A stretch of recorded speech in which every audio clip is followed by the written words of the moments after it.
La jeunesse et l'aménagement du territoire au cœur des priorités de Volflin. La municipalité a dévoilé ses projets au sous-préfet durant sa visite de la commune. Parmi les priorités, la rénovation de l'aire de jeu, la création d'un terrain omnisport et la création de places de parking supplémentaires devant le restaurant Dimovski. Beau succès pour les portes ouvertes de l'Inspé de Sarreguemines. De futurs étudiants, notamment au profil bilingue, ont visité l'établissement. 48 places sont à pourvoir en première année à la prochaine rentrée. Des collégiens et des lycéens à la découverte des métiers de l'automobile. Le CFA de Forbach a ouvert ses portes à ses potentiels futurs apprentis. Parmi les secteurs qui recrutent le plus, il y a le métier de carrossier. Des orientations budgétaires placées sous le signe des incertitudes. Sans encore connaître les répercussions du projet de loi de finances, les élus de la CASC ont débattu du rapport d'orientation budgétaire de la communauté d'agglo Sarreguemines Confluence. Ils ont évoqué de futurs gros investissements, notamment au niveau de l'eau. Cela concerne les piscines communautaires, mais aussi l'approvisionnement en eau de l'Europôle dans le cadre de l'arrivée espérée d'Eau Solis. Partenariat entre la CASC et le Conseil d'architecture, d'urbanisme et de l'environnement de Moselle.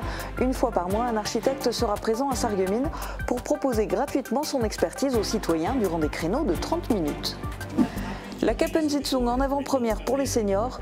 Le spectacle de la Société carnavalesque de Sarreguemines est offert par la CASC aux seniors qui résident sur le territoire de la communauté d'agglo. Les 4 dates affichent complet pour un total de 1500 spectateurs. Au menu des réjouissances, des déguisements, des confettis et des beignets. Avant de partir en vacances d'hiver, les enfants des écoles de Sarralbe ont eu droit à leur cavalcade, une tradition de la commune. Bienvenue sur Mosaïque Cristal. Après l'actu, on parlera de musique et de solidarité. Notre invitée du jour a le cœur éléphant. Et oui, un cœur gros comme ça. C'est Sophie Pastor, la présidente de l'association Les Cœurs Éléphants. Elle nous détaillera notamment le double événement organisé ce week-end à Bettwiller, Rock and Love. Place d'abord à l'info. Les parents d'élèves de Volflin et Wieswiller restent mobilisés face à l'annonce d'une probable fermeture de classe à la rentrée prochaine. Vendredi après-midi, 2 jours après avoir exprimé leur mécontentement au rond-point de la Hermeskapelle, ils se sont rassemblés devant la mairie de Volflin-les-Sarreguemines au moment où le sous-préfet était en visite. Et grâce au soutien du maire, les représentants des parents d'élèves ont pu faire entendre leurs revendications directement auprès du représentant de l'État en présence des élus locaux et du sénateur Michael Weber. Les parents et le maire de la commune ont témoigné au micro de Tristan Ricli. On a dit ce qu'on avait à dire, on a été entendus, on a été écoutés et ils nous ont dit aussi leur façon de penser et ils vont faire remonter l'info plus haut avec nos doléances et puis en espérant que ce soit positif. Ils vont transmettre ces doléances au niveau des ASE. On a donc défendu la qualité d'enseignement de nos élèves et de nos institutrices et puis on sait très bien que dès qu'ils arrivent au collège, ils ont un enseignement assez qualifié où on sait qu'ils sont bons, quoi. Là, j'ai eu encore aujourd'hui, cet après-midi, donc l'inspecteur de la circonscription, donc qui me dit qu'en fin de compte, le couperet n'est toujours pas tombé. Et donc la semaine dernière, il me disait qu'il y a des communes qui pourraient, des postes qui pourraient être repêchés. À la suite de ces échanges, le maire du village a fait part au sous-préfet des autres problématiques auxquelles fait face la commune. La municipalité a notamment comme projet la rénovation de l'aire de jeu, la création d'un terrain omnisport ou encore la création de places de parking supplémentaires devant le restaurant Dimovski. Reportage de Tristan Ricli. Pour les jeunes, pour les adolescents, c'est parfait. Voilà. Bravo. Installée à quelques mètres des écoles, cette aire de jeu devrait bientôt faire peau neuve. La municipalité prévoit de la rénover pour un montant estimé à 99 000 €. Une demande de subvention a été déposée auprès du département et de l'État. On espère le maximum, c'est comme pour toutes les communes. Si on arrive à avoir les 30% plus ambition Moselle, il restera 30% à la charge de la commune. Si on peut le faire cette année, on le fera encore cette année. En parallèle, un projet de terrain omnisport est à l'étude. Chiffré à 43 000 €, il offrirait aux jeunes un espace dédié à diverses pratiques sportives. Côté infrastructure, la municipalité souhaite agrandir le parking devant le restaurant Dimovski, situé près de l'ancienne gare. Extension qui nécessite l'accord de la SNCF, propriétaire du terrain. La commune va faire de telle sorte pour la cérémonie de la fête de la Libération qu'en fin de compte on est une entrée décente et puis sans les nids de poules. La commune m'a demandé une intermédiation auprès de la SNCF pour voir dans quelle mesure il pouvait y avoir un accord pour une mise à disposition. La visite a également porté sur les restrictions imposées par la préfecture pour protéger les oiseaux. Les 5 éoliennes de la commune doivent être arrêtées pendant 3 minutes lorsqu'un Milan royal s'approche à moins de 200 mètres. Une mesure que souhaite faire lever la municipalité pour augmenter la production d'énergie. Susciter des vocations dans l'enseignement, la gageure est de taille par les temps qui courent et le défi est d'autant plus grand pour l'Inspé de Sarreguemines qui vise notamment des profils bilingues. Ça fait des années que l'établissement a du mal à trouver suffisamment de candidats pour devenir professeur des écoles, mais ce week-end, la journée porte ouverte a montré que tout n'était pas perdu car les premiers retours des jeunes sont très positifs pour l'avenir. Émilie Azel et Camille Henriot ont pu le constater. Échange d'informations avec les anciens étudiants, communication sur les plus belles réussites de l'établissement, tout est fait pour donner envie à ces jeunes d'intégrer l'Inspé l'année prochaine. Dans la foule de jeunes venus assister à ces journées portes ouvertes, plusieurs pensent déjà à mettre l'établissement dans leur vœu Parcoursup. Ces portes ouvertes m'ont plutôt apporté non pas des questions mais des réponses. Donc, elles m'ont vraiment conforté dans ce choix de venir ici à Sarreguemines. Donc retrouver un peu la terre de mes origines et aussi vraiment le parcours allemand qui me plaît beaucoup car j'aimerais enseigner dans des écoles biculturelles allemandes. C'est vraiment ce qui me plairait plus tard. Je suis en PPPE maths à Metz et on nous a un peu parlé de tous les masters qui existaient. Et je suis venue particulièrement ici pour le parcours allemand, justement, parce que j'ai envie de travailler dans les écoles biculturelles. Et ça m'a beaucoup plu et cette journée porte ouverte m'a aussi beaucoup plu. Accueillir toutes ces personnes motivées est rassurant pour l'Inspé de Sarreguemines où la moitié des étudiants sont inscrits en parcours biculturel franco-allemand. On a presque un groupe entier d'étudiants qui est venu. Donc c'est rassurant pour l'année prochaine, donc on est très satisfaits. Et en plus ça, on a des profils aussi très intéressants avec licence d'allemand, des étudiants qui ont effectué des études en Allemagne ou qui sont passés par l'ISFATES. Donc des profils très très intéressants, donc on est plutôt satisfaits de cette matinée. D'autant plus dans une période de crise des vocations pour le métier d'enseignant constatée ces dernières années. On a moins d'étudiants qu'il y a 2 années. Ça s'explique par différents phénomènes. Le fait que de toute façon, de manière générale, il y a moins d'étudiants. Et ensuite, il y a aussi le phénomène du manque d'attractivité du métier d'enseignant qui fait qu'on a effectivement moins d'étudiants. Au total, 48 places sont à pourvoir en première année pour la rentrée prochaine.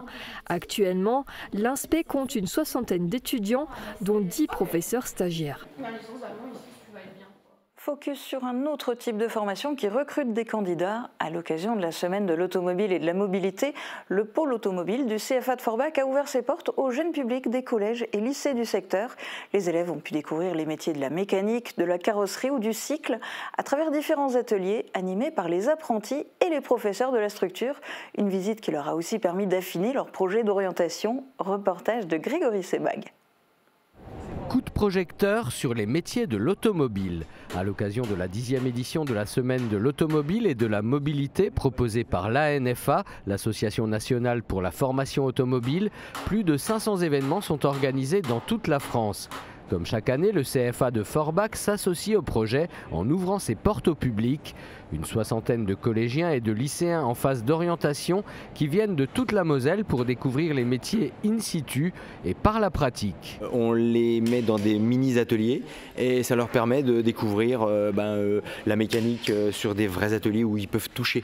Je trouve que c'est très important de ne pas s'orienter juste en écoutant ou en regardant des flyers, mais vraiment d'être dans l'immersion et en partenariat avec nos jeunes aussi qui sont là, nos jeunes apprentis, qui les guident et qui leur montrent un petit peu, qui leur expliquent le métier.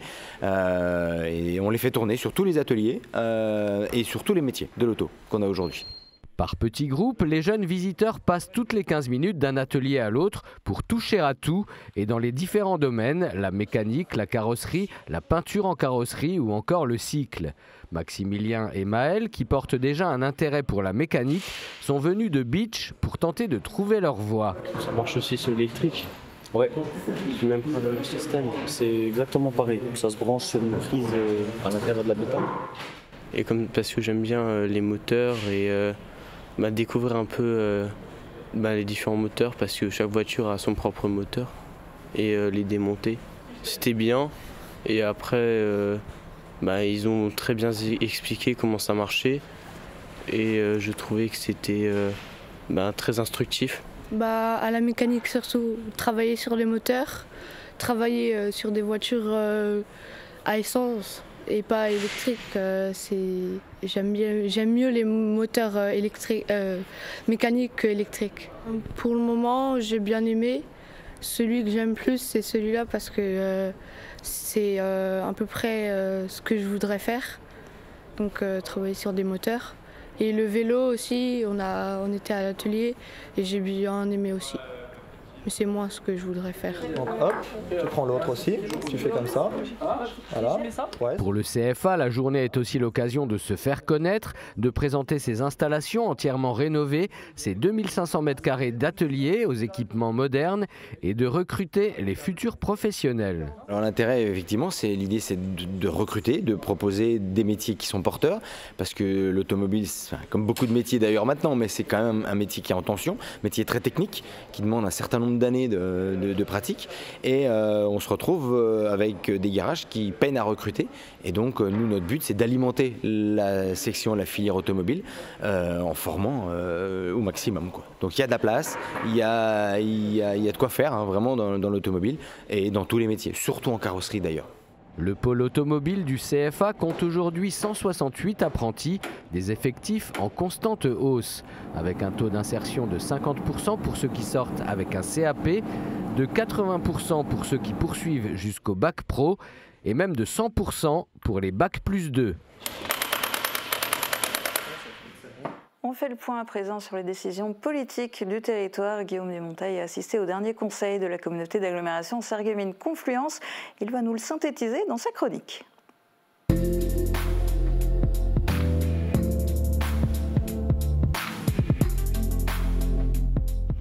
Et Guillaume, jeudi soir à la Casque, les ROB des différents budgets étaient à l'ordre du jour. Alors que faut-il retenir de ces rapports d'orientation budgétaire ? Eh bien, cette année, cet exercice de voyance était particulièrement compliqué, étant donné que le jour même du Conseil communautaire, le Sénat a adopté enfin le projet de loi de finances pour l'année 2025. Difficile du coup pour les élus de la Casque de présenter les nouvelles, bonnes ou mauvaises, que le texte de loi nationale entraînera pour les finances de l'intercommunalité. On en saura plus au moment du vote du budget de la Casque.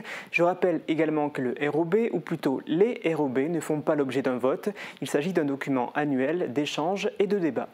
Justement, quelles sont les thématiques sur lesquelles ont porté les discussions ? Alors il y a eu beaucoup de chiffres et je ne vais pas faire dans l'originalité. Ceux qui ont retenu mon attention, ce sont les plus gros. Parmi eux, les dépenses à prévoir au niveau du centre nautique car son état n'est pas bon. Écoutons le bilan de la situation qui a été présenté lors du conseil communautaire. Et donc des décisions urgentes deviennent nécessaires. D'ailleurs, les membres de la commission qui sont rendus au centre nautique au mois de décembre, le 2 décembre, ont pu se rendre compte que si sur la surface, quand on pénètre, ça paraît 5 ans, ça paraît bien. Dès qu'on va en dessous, au sous-sol, on voit en tout cas qu'il y a de très fortes dégradations et en tout cas qu'il y a des travaux qui s'imposent. Alors, ce qu'il conviendra donc de faire, c'est effectivement de réfléchir à la création d'un nouveau centre nautique pour 26 millions d'euros. C'est à quoi il est évalué. 26 millions d'euros, effectivement, ça chiffre. Alors, qu'est-ce qui se passe au niveau du centre nautique ? Alors, je vais reprendre les éléments qui figurent dans le rapport du Conseil communautaire. Il y aurait des désordres particulièrement visibles depuis le sous-sol qui confirmeraient une dégradation avancée de la structure béton des plages intérieures. L'origine en serait l'infiltration régulière de la dalle par le chlore qui pénétrerait en surface par les joints de carrelage, ce qui entraînerait ensuite une dégradation de la structure par carbonatation du béton. Et du coup, il faut tout refaire ? Alors à l'avenir, oui, si les élus communautaires le décident, dans un futur proche, ils devraient approuver des mesures pour préserver la sécurité du public. Une enveloppe de 20 000 € serait utilisée pour cloisonner le centre nautique en 2 zones. Une zone rendue inaccessible au public comportant le bassin loisirs et le bassin 6 couloirs et une zone restant opérationnelle comprenant le bassin sportif, les gradins, l'espace détente, les vestiaires, les locaux sociaux et le hall d'accueil. Il est à noter aussi que le toboggan du centre nautique devrait être démonté puisqu'il ne répond plus aux normes de sécurité. Cette opération coûterait à elle seule 38 000 €. Et mauvaise nouvelle pour les contribuables, mais très mauvaise nouvelle aussi pour les usagers du centre nautique communautaire de Sarreguemines. Je ne sais pas si j'ose te poser la question, la piscine de Sarralbe, qui est communautaire, elle aussi désormais, elle est dans quel état ? Alors cette piscine, elle doit aussi subir des travaux en vue de sa réhabilitation. Ce chantier est envisagé dans un second temps, il est lui évalué à 6 millions €. Et c'est tout ce que tu voulais nous dire sur l'eau ? Alors pour ce qui est de l'eau pour nager, oui, mais cette ressource essentielle, on s'en sert également pour d'autres usages.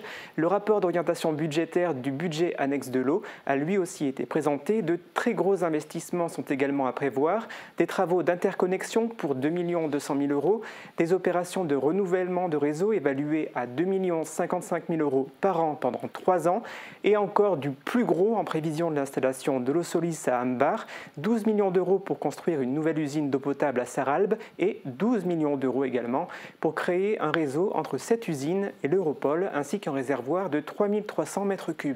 Mais encore faut-il que le projet d'eau Solis se concrétise ?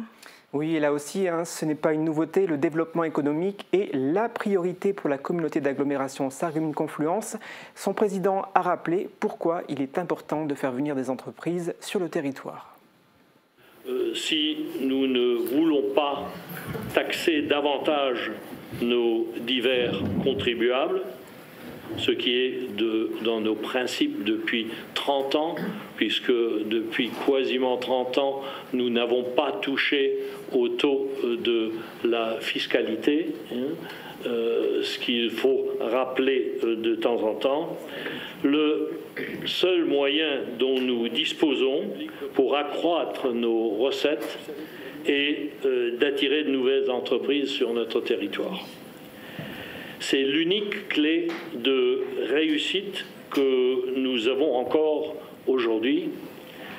La pratique de cet exercice est difficile, nous le savons, mais nous ne manquons pas de réussite aussi, même si la partie n'est jamais gagnée d'avance, surtout quand nous sommes soumis à des aléas sur lesquels nous n'avons pas prise.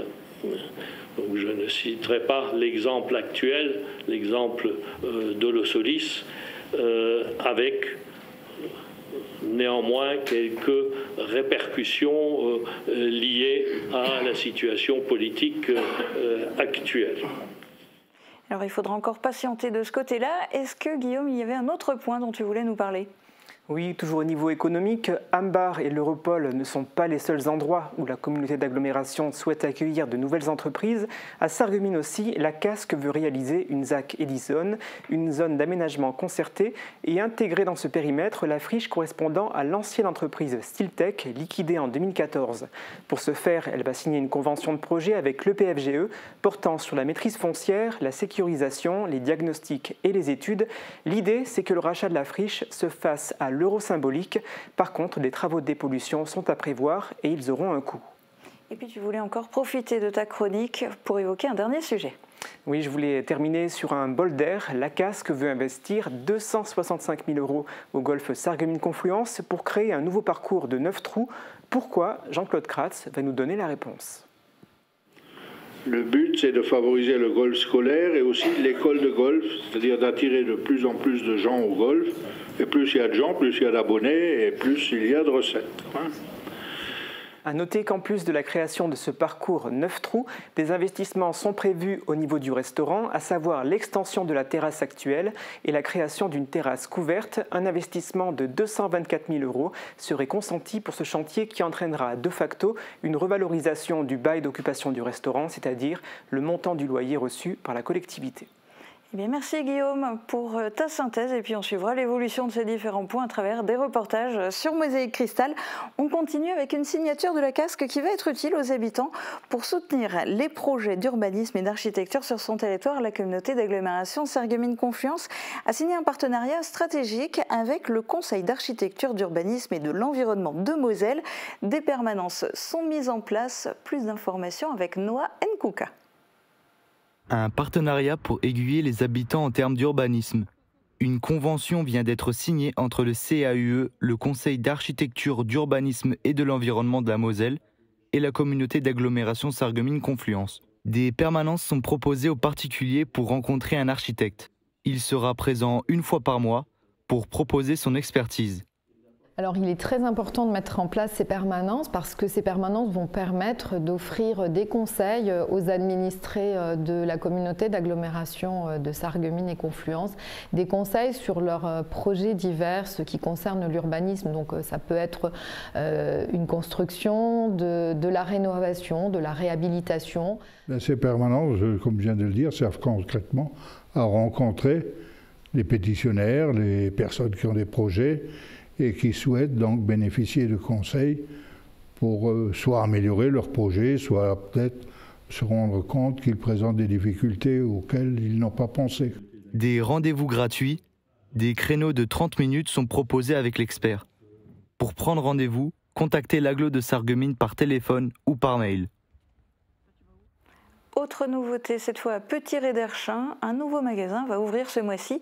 CK Habitat installe un showroom dédié à l'aménagement intérieur dans les anciens locaux de l'entreprise Desmerlés. Pour le moment, le studio Habitat est encore en travaux, mais Emilia Zell a pu avoir un aperçu de ce que proposera l'entreprise à ses futurs clients.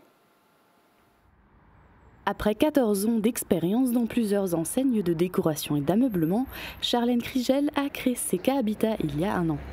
Jusqu'à présent, elle exerçait son activité chez elle à Anchambert, mais Charlène va déménager et ouvrir un studio Habitat à Petit-Réderchin. CK Habitat accompagne les clients à domicile dans leurs projets du début à la fin des travaux. Que ce soit pour le placo, l'électricité, l'installation de cuisine, dressing, rideaux, portes d'intérieur et autres meubles, le tout sur mesure. L'ouverture est prévue pour la fin du mois de février dans les anciens locaux du tapissier Desmerlés. Le studio Habitat sera ouvert au public de 9h à 11h30 et les après-midi sur rendez-vous. Le showroom aura pour but d'accentuer la visibilité locale de l'entreprise. Allez, hop, les festivités de carnaval ont bel et bien démarré. La société carnavalesque de Sarreguemines a présenté sa nouvelle Kappensitzung ce week-end. Dans le public, uniquement des seniors de l'agglomération qui ont pu en plus en profiter gratuitement. Reportage de Marie-Morgane Pires et Guillaume Desmonteils. Oh, Kappensitzung, das gefällt dir. Du, da wird gelacht, da wird gesungen, da wird gefurzt, gell? C'est un moment plébiscité par les seniors de l'agglomération de Sarreguemines. Les élus de la Casque offrent une représentation de la Kappensitzung de la société carnavalesque à ses habitants âgés de 68 ans et plus. Les 4 dates proposées affichent complet, ce qui représente environ 1500 spectateurs au total. La première s'est tenue samedi. C'était une première aussi pour les membres de la société carnavalesque de Sarreguemines qui dévoilaient leur spectacle cette année sur la thématique de la ferme en folie. Si votre voiture ne démarre pas, qu'est-ce que vous faites? Bah, je descends. Vous allez vérifier la batterie. Non. Moi, je descends, j'ouvre le capot et je lui mets un gros coup de pied dans le moteur. Dans la salle, des habitants de Sarreguemines, mais aussi de Villerwald, Roulin, Lixin-les-Roulins, Saint-Rincement et Sitzheim. Le 22 février se déroulera la Kappensitzung pour le grand public. Le spectacle affiche d'ores et déjà complet. Rendez-vous ensuite le dimanche 23 février dans les rues de Sarreguemines pour la grande cavalcade.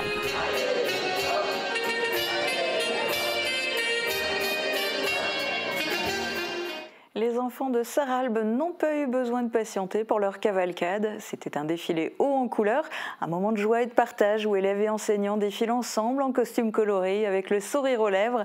Immersion dans l'ambiance de cette fête pleine de rire et de couleurs avec Noah Nkouka. Des centaines de sourires dans les rues de Sarralbe sous les yeux émerveillés des habitants. Un moment de joie et de créativité, voilà comment est décrite la grande cavalcade de l'école Robert Schumann. Entre costumes colorés et défilés animés, l'événement fait la fierté de l'école. C'est une super tradition. Le fait de faire à l'école, ça permet de présenter cette tradition aux élèves et de la perpétuer d'année en année. Et les élèves sont ravis. Je ne connais pas beaucoup de villes qui organisent ce genre de choses pour les enfants. C'est vraiment une organisation géniale. On a une super association de parents d'élèves, la mairie qui participe, donc 3 chars. C'était vraiment fabuleux comme défilé. Un beau moment de fête entre les élèves et leurs enseignants, juste avant le départ pour les vacances d'hiver. Et les enfants ont eu de la chance avec la météo, ce qui leur a permis de profiter pleinement de cette cavalcade. On va voir les prévisions pour demain. Couverture et zinguerie, une toiture Moder Habitat apporte sécurité, protection et pérennité par tous les temps.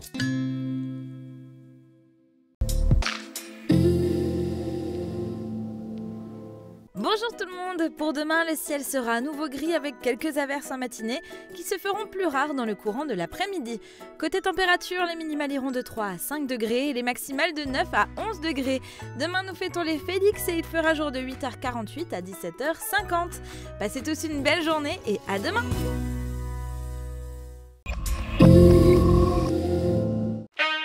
Pourquoi avoir choisi le nom La Passion de l'audition ?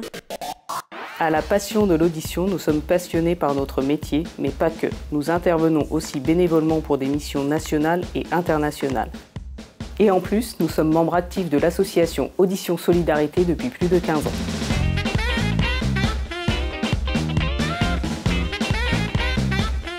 Besoin d'évasion, de découverte, d'échange ? L'Université populaire Sarreguemines Confluence, espace de culture ouvert à tous, vous accueille à ses cours, ateliers, conférences et sorties. Renseignements sur notre site upsc-asso.fr. Cette semaine, embarquez avec moi dans une nouvelle aventure en immersion, direction Montbronn pour découvrir les coulisses d'une scierie.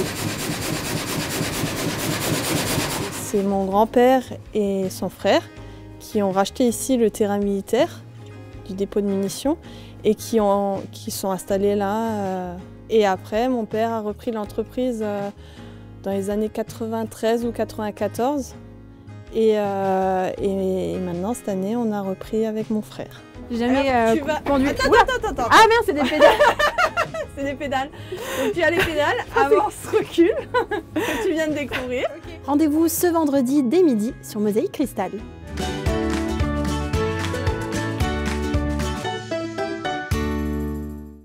C'est bientôt la Saint-Valentin, que vous soyez en couple ou pas, il y a un événement qui est fait pour vous ce week-end, c'est Rock and Love. C'est à Bettevillers, ça va se passer en 2 temps, vendredi soir et samedi soir, avec 2 ambiances très différentes et Sophie Pastor est venue nous en parler. Alors Rock and Love, quel est le concept ? Bonjour Julia. Effectivement, c'est basé sur le week-end du 14 février, donc le concept à la base, c'est quand même l'amour. Mais ces 2 ambiances, comme vous l'avez dit, le vendredi soir et le samedi soir, en fait, on invite notre public à vivre la Saint-Valentin d'une façon différente et surtout en musique. Le vendredi soir, c'est pour un public plus jeune, c'est ambiance boîte de nuit, clubbing, avec un DJ qui s'appelle Nicolas H et son partenaire Olivier Malik. Et donc effectivement, c'est un peu ambiance boîte de nuit. Et le second soir, c'est plutôt concert acoustique. On va aller crescendo au niveau de l'ambiance. On ouvre le concert avec une jeune fille qui s'appelle Samantha, qui est un peu notre chouchou. Elle est autiste Asperger. Elle a appris la musique toute seule. Et elle est très belle à voir et à entendre quand elle chante. Et donc c'est elle qui va ouvrir le bal samedi. Puis après, on part vraiment sur le concert avec le groupe Acoustics. Ce sont 2 jeunes hommes, 2 copains qui ont une certaine bonne humeur qui plaît bien au Cœur éléphant. On les a vus cet été sur des festivals. Et en fait, ils nous font penser aux Frérots de la Vega. Et comme on aimait bien les Frérots de la Vega, on s'est dit que ce serait intéressant de les avoir sur notre festival Rock and Love. Et puis on finit en feu d'artifice avec le groupe Surfing Coconuts. C'est pas la première fois qu'ils viennent à Rock and Love, mais en général ils mettent l'ambiance avec du rock un peu californien. C'est très sympa. Et c'est pas la première fois parce que Rock and Love, vous en êtes à la 4e édition. Oui. Et du coup, est-ce que le concept a évolué? À quel point ça s'adresse aux célibataires? À quel point ça s'adresse à tout le monde? À quel point ça s'adresse à ceux qui sont en couple? Comment ça se passe? C'est-à-dire qu'au départ, notre premier concert au Chœur et Éléphant, ça a été un 14 février. Donc après, au fur et à mesure des années, on a fêté d'abord l'anniversaire. Et après, on s'est dit, si déjà ça tombe le 14 février, pourquoi est-ce qu'on ne tournerait pas le concept du concert, ou plutôt du week-end, du festival, autour de l'amour? Et on s'est dit, tiens, on pourrait par exemple, je n'en ai ramené des bracelets. Donc effectivement, quand vous venez à Rock'n'Love, le passage indispensable, c'est à l'entrée. On vous demande si vous êtes en couple, donc vous recevez un bracelet rouge. Si vous êtes célibataire, vous recevez un bracelet vert. Et si c'est un peu compliqué dans votre vie de ce côté-là, c'est du orange. Et donc, pas clair. Moi, je vous ai ramené le vôtre pour ce week-end. En plus, voilà, ça va très bien avec votre veste aujourd'hui. Voilà. Eh bien, merci beaucoup. Et alors, vous le disiez, c'est organisé tout ce week-end, ces 2 soirées, par les Chœurs Éléphants. C'est une association. Et qui sont ces membres qui ont un cœur gros comme ça? En fait, à la base, c'était en 2018, on était une bande de copains qui sortaient régulièrement en concert et on avait tous en commun cet amour des enfants et cette inquiétude par rapport au handicap parfois des enfants, et on refaisait le monde et puis on se disait tiens, on pourrait monter une association, et puis naturellement on s'est dit tiens, on va monter une association, on va faire des concerts puisque c'est ce qu'on aime, la musique c'est ce qu'on aime, et on reversera les bénéfices à des enfants en situation de handicap de Sarreguemines Beach. C'est ça, parce qu'un cœur gros comme ça, parce que pour les Chœurs Éléphants, musique ça rime avec solidarité. Et alors quels sont, vous dites pour les enfants de Sarreguemines Beach, mais quelles sont exactement les différentes causes, structures, associations qui ont été soutenues déjà? On s'est donné pour mission que chaque manifestation, on aura un autre enfant ou une autre association en situation de handicap qu'on va aider. Et d'ailleurs, sur le festival Rock'n'Love de cette année, on va aider l'association Emma Vie. C'est une association qui aide la petite Emma et sa famille qui a une maladie rare. Et donc en fait, comme vous le disiez, c'est une soirée, un week-end solidaire. Si vous venez, en même temps, vous aiderez des enfants, en l'occurrence l'association Emma Vie. Voilà. Alors, depuis que les Chœurs Éléphants ont été créés, combien d'argent a été récolté au total pour ces différentes... Alors, 80 000 €, on a calculé il n'y a pas si longtemps, 80 000 € ont été rassemblés en 6 ans de temps. Et donc, effectivement, on a 2 temps forts, c'est Rock'n'Love qu'on vous propose ce week-end, et on a aussi la Nuit des couleurs en juin. Oui, la Nuit des couleurs en juin qui attire toujours des milliers de personnes à Bettevillers. C'est pas gagné d'attirer des milliers de personnes dans un petit village. Est-ce qu'on a déjà la date pour 2025 et est-ce qu'on peut déjà dévoiler des surprises? Ah oui, alors on peut déjà dévoiler la date, ce sera le 7 juin, ça c'est fixé, c'est noté. Et puis effectivement, d'année en année, on a de plus en plus de familles, d'enfants, et puis on a tous les ans de nouvelles surprises. Celle-ci, je ne les dévoilerai pas. Un petit avant-goût, un petit truc. Allez. Non, pas vraiment. En fait, on s'est donné pour mission, effectivement, à chaque fois d'apporter quelque chose de nouveau et voilà, toujours redécouvrir quelque chose. Ce sera toujours autour de la couleur et ce sera toujours autour de la famille et de l'enfant. Donc on prévoit toujours des vêtements qui peuvent se laver facilement, auxquels on ne tient pas trop parce qu'on finit de toutes les couleurs, on n'y coupe pas. Et bien, merci beaucoup d'être venu nous parler des Chœurs Éléphants sur le plateau de Mosaïque Cristal. Merci. Et donc rendez-vous vendredi soir à partir de 19 h pour la clubbing party à la salle des fêtes de Bettevillers, entrée 7 €, une Saint-Valentin originale pour une danse ou pour la vie. Et puis samedi soir au même endroit et toujours à partir de 19 h, soirée concert Rock'n'Love. Le lien est sur la page Facebook des Chœurs Éléphants. Les billets sont en prévente à 12 €, ça sera 14 € le soir même. Voilà, vous savez tout, il ne vous reste plus qu'à passer votre week-end à Bettevillers, sauf peut-être si vous êtes parti en vacances pour faire du ski, mais alors dans ce cas-là, vous êtes prié de revenir entier. Et pour vous y aider, voici quelques conseils qui vous sont proposés par CEPREM Productions dans une série qui est proposée par l'Institut national de la consommation avec le soutien du gouvernement. Dernier jour à la montagne avec les potes, on a passé une semaine géniale. On voulait fêter ça, on voulait faire encore mieux que les autres jours. On a passé toute la journée en haut des pistes. On n'a pas arrêté une seule fois et il devait être 16 h quand on a commencé à redescendre. Et vite commençait à faire froid, la neige devenait trop dure et il y avait beaucoup de verglas. Et donc en descendant sur une dernière piste, mon pote Sacha il voit une bosse qui a l'air sympa, donc on y va tous chacun notre tour. Donc Sacha il commence, il a fait un saut, un truc de ouf. Et donc je me dis que moi je vais faire pareil. Donc j'y vais à fond. Et à ce moment-là, en arrivant sur la bosse, elle était beaucoup plus grande que ce que j'imaginais. Il y avait déjà quelqu'un qui était en train de passer. J'avais pas vu. Donc là je m'envole, je suis totalement déséquilibrée, je tombe. Verdict, Luc chasse mon épaule. La pire douleur de toute ma vie. La montagne me rappelle vite qui est le patron et là clairement c'était pas moi. L'expérience ne justifie pas l'imprudence. La montagne peut être dangereuse, quel que soit votre niveau. Se faire plaisir sur les pistes, oui, mais dans le respect et la sécurité de tous.